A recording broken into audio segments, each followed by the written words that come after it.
Aujourd'hui on est parti pour la traversée de la Chartreuse. C'est parti! Il fait grand beau, c'est trop bien.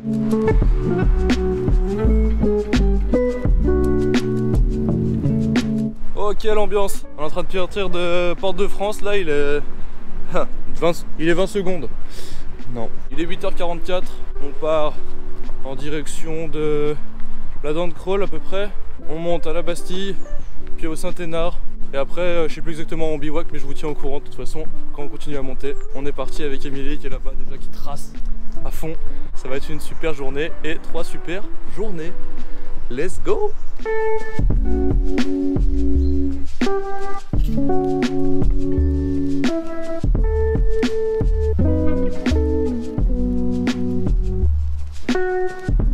Allez, direction le Mont Jala, c'est qu'il y a 1 heure. En fait, je pensais que c'était plus loin que ça, mais Mont Jala, puis Saint-Hénard, puis on verra après.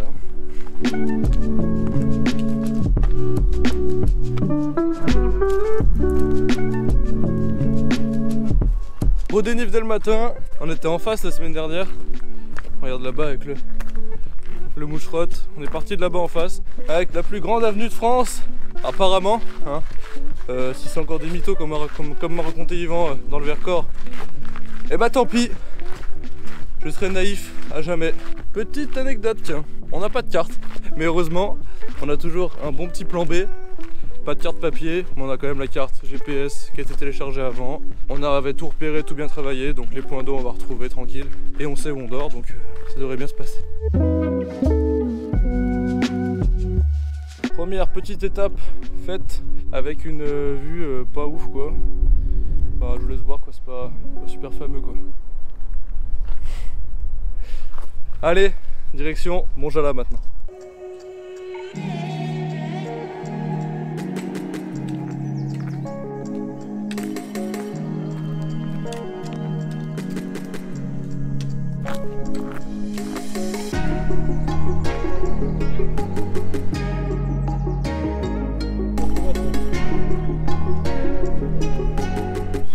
Eh ben, il fait chaud et humide, hein. Ça monte bien, mais après là on fait le gros dénive jusqu'au Saint-Hénard. Après une fois qu'on aura passé le Saint-Hénard, normalement ça va être, on va latéraliser après tout le long. Hein. Alors, on va faire des petites montées quand même, un peu de dénive, mais jusqu'à la redescendre jusqu'à Chambéry. Après on aura fait le plus gros du dénive normalement. Par contre la dernière journée va être sale.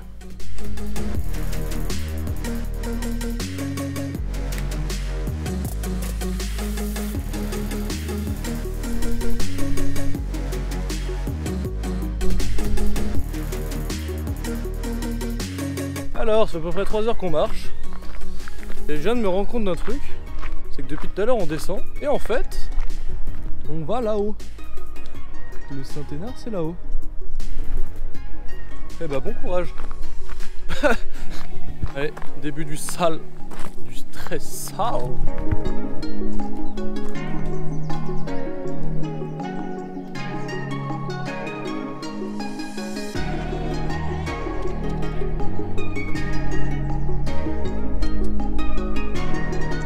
On va en arriver au Saint-Hénard là, c'est la vue elle parle d'elle-même, hein.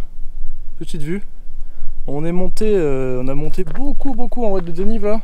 On a fait le gros dénive de la journée. On a rencontré un gars qui pareil, qui fait comme nous la traversée en 3 jours, mais lui en solo. Flavien il s'appelle, trop sympa, on parle de tout et tout. On n'a pas vu passer la montée du coup vu qu'on parlait avec lui. J'ai pas trop filmé du coup aussi parce que de toute façon c'est dans la forêt donc ça rend pas très bien. Mais dans l'idée, vu qu'on était avec lui, on discutait pas mal donc c'était cool. C'est 13h30, on va manger et puis après on va continuer à avancer, mais là cette fois plus dans la nature et on va dire au revoir à la ville. Petit point topo, concrètement on est parti de la Bastille, enfin de Grenoble, du coup on voit les ponts en bas là. Après on est monté à la Bastille, on a monté jusqu'au Mont Jala, Mont Rachet même jusqu'ici, et après on est redescendu tout jusqu'en bas, hop, là-dessous jusqu'à là où il y a la piscine bleue. Et on vient de se taper tout ce dénive là en 1h30 pour arriver jusqu'ici. Jusqu'ici, au Saint-Hénard, où c'est trop stylé. Yes sir.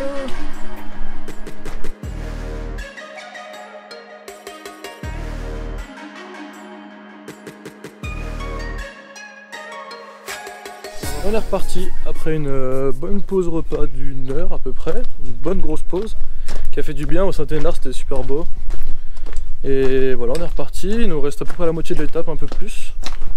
Donc voilà, mais ça devrait dérouler maintenant, on a fait le gros du dénive. Oh, c'est joli là.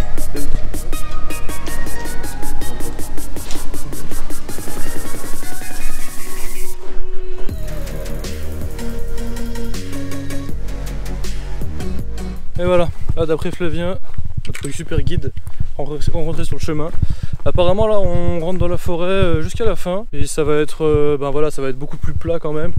Lui après il file à la Sapé en Chartreuse. Nous on va continuer le long des crêtes comme c'était prévu. Peut-être qu'on va se recroiser ce soir au lieu de bivouac. Nous normalement on s'arrête au Aber de la Pravuta. Et après on va regarder si on trouve un point d'eau aussi. Normalement on est censé en trouver un avant le Aber de la Pravuta. Donc faire le plein d'eau et puis se trouver le coin pour dormir. Soit le chalet, le refuge, soit directement la Belle Étoile comme c'était prévu.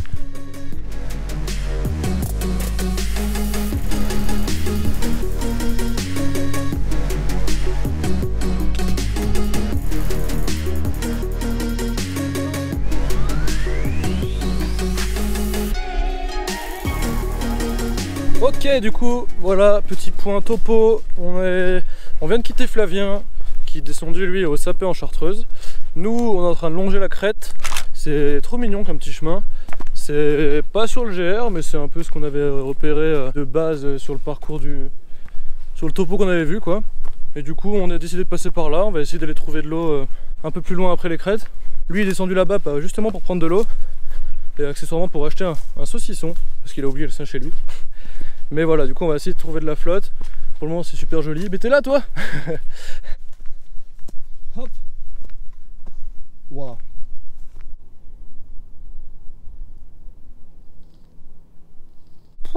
C'est vertigineux par contre hein. Mais c'est beau. Je marche sur tes bâtons, ça te dérange pas?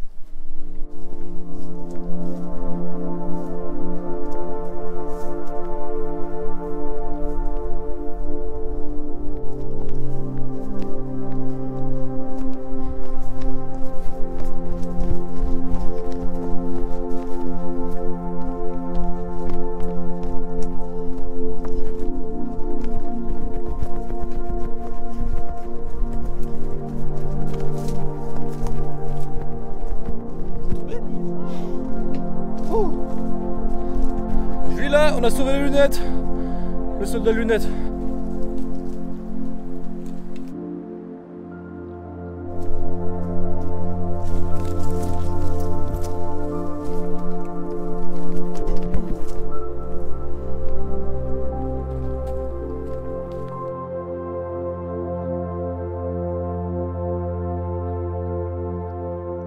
Je suis là-bas.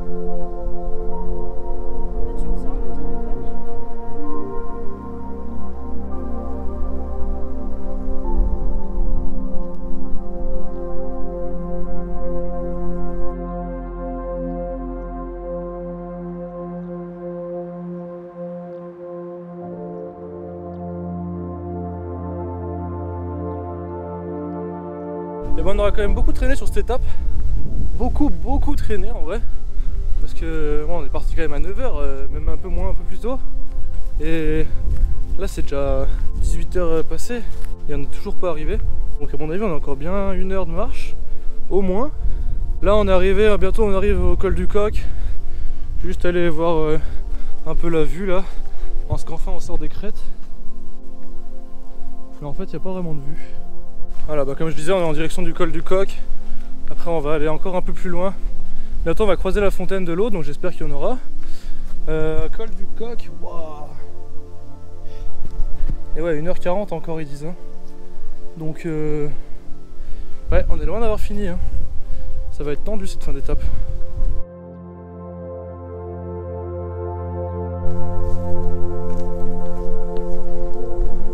Le dessert!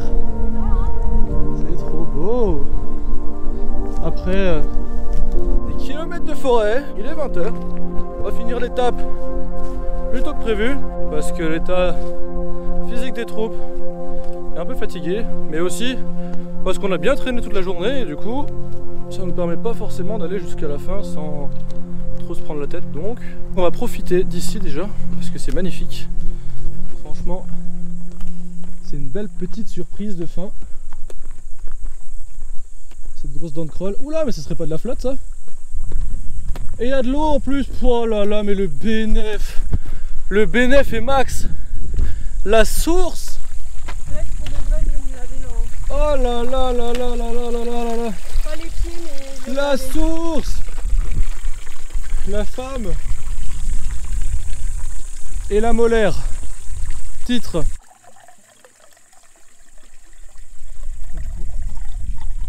Après une petite douche bien méritée, nous voilà repartis vers le col du Habert du Coq ou le Habert du col du Coq. Et on est fatigué, on a faim. Donc on va vite manger et dormir à la Belle Étoile du coup. On serait pas en train de marcher sur notre bivouac là. Ouais, je crois. Ouais, faut qu'on se décale là-bas à nos affaires.